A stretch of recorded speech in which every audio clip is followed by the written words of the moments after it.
Era Amazias da idade de 25 anos quando começou a reinar, e reinou 29 anos em Jerusalém. Sua mãe se chamava Jeoadã de Jerusalém.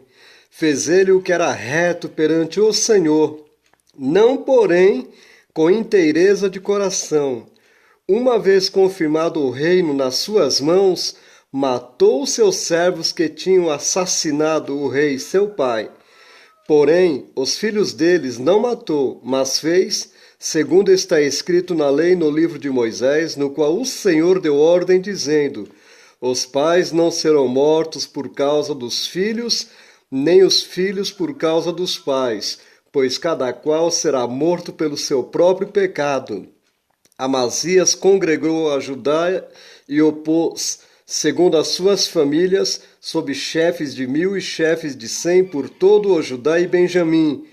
Contou-os de 20 anos para cima e achou 300.000 escolhidos capazes de sair à guerra e manejar lança e escudo.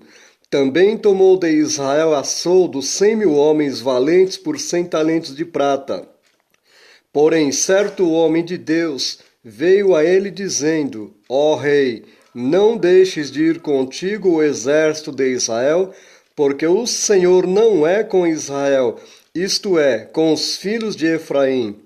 Porém, vai só, age e sê forte. Do contrário, Deus te faria cair diante do inimigo, porque Deus tem força para ajudar e para fazer cair. Disse Amazias ao homem de Deus: Que se fará, pois, dos 100 talentos de prata que dei às tropas de Israel? Respondeu-lhe o homem de Deus: Muito mais do que isso pode dar-te o Senhor. Então separou Amazias as tropas que lhes tinham vindo de Efraim para que voltassem para casa. Pelo que muito se acendeu a ira deles contra Judá, e voltaram para casa ardendo em ira. Animou-se Amazias e, conduzindo o seu povo, foi-se ao Vale do Sol, onde feriu 10.000 dos filhos de Seir. Também os filhos de Judá prenderam vivos 10.000 e os trouxeram ao cimo de um penhasco, de onde os precipitaram, de modo de que todos foram esmigalhados. Eu fiz a leitura no segundo livro das Crônicas, no capítulo 25, do versículo 1 até o versículo 12. Quero deixar aqui para você uma reflexão sobre o pecado e graça. Eu quero traçar aqui um paralelo entre pecado e graça, para você ver como é importante essa comparação baseada aqui nestes 12 versículos desse 25º livro aqui do segundo livro das Crônicas.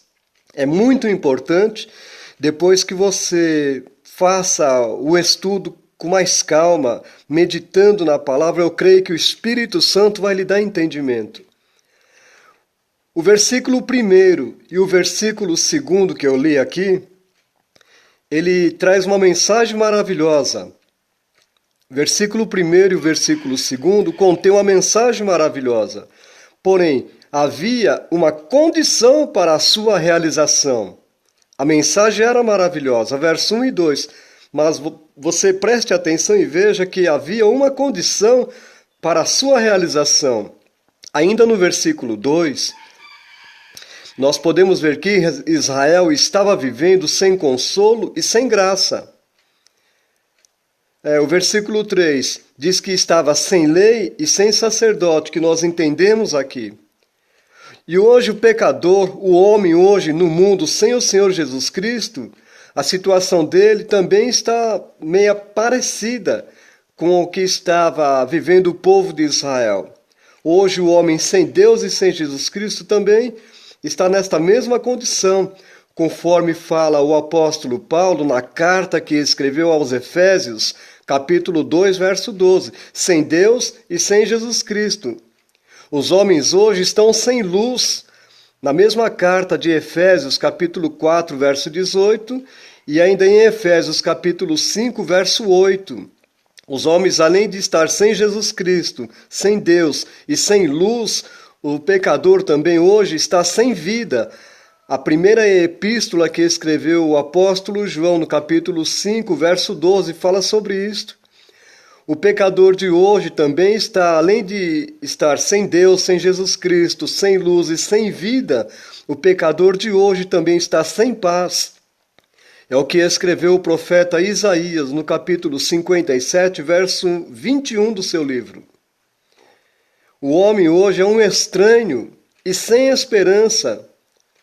Efésios capítulo 2, verso 12, já foi falado aqui que o homem está sem Deus e sem Jesus Cristo. Ele é um estranho. Agora, o terceiro ponto aqui sobre esta comparação de pecado e graça no segundo livro de Crônicas, aqui no capítulo 25, o terceiro ponto que eu quero destacar é que houve um grande acontecimento. Eles buscaram a Deus e o acharam.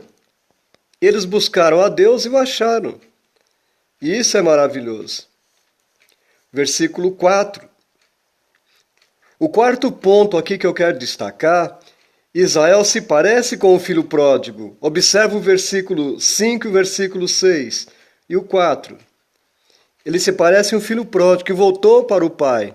A história do filho pródigo você lê no Evangelho, segundo escreveu Lucas, capítulo 15.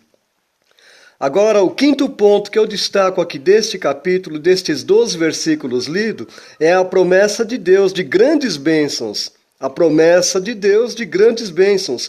Observa o versículo 7, que fala sobre isso. O sexto ponto aqui que eu destaco é o seguinte. Existe aqui sinais e marcas de um reavivamento. Sinais e marcas de um reavivamento. Observe o versículo 8. O sétimo ponto que eu destaco aqui é a respeito de um grupo vitorioso. Um grupo vitorioso. É o versículo 9 e o versículo 10. E agora, o que chama muito a atenção é o versículo 12. É o oitavo ponto aqui que eu quero destacar deste texto lido para você meditar. Uma nova entrega a Deus. Exatamente, uma nova entrega a Deus está aqui no versículo 12. Então, que Deus abençoe a tua vida, que você estude a palavra de Deus, que você medite na palavra de Deus. Nós precisamos fazer igual o boi, comer e ruminar naquele ato de comer e ruminar. O boi se alimenta desta maneira. Você sabe que isto é importante. Nós precisamos mastigar e bem a palavra de Deus. No sentido espiritual. Nós precisamos ler e refletir, porque ler e não refletir é o mesmo que comer e não digerir. Nós precisamos comer, nos alimentar da palavra de Deus e nós precisamos refletir na palavra de Deus. O Senhor Jesus Cristo, falando em pão, falando em palavra de Deus, no Evangelho que escreveu João no capítulo 6, segundo João no capítulo 6, versículo 50, é-nos dito que o pão desce do céu. Né? Jesus se referindo ao pão de Deus, ao pão da vida, ao pão do céu, ele diz que é o pão que desce. Então observa que a palavra está escrito assim, desce, é um ato contínuo, é um ato presente. Que Deus te abençoe, que Deus te guarde, que o Senhor seja contigo, que você se alimente cada vez mais da palavra de Deus.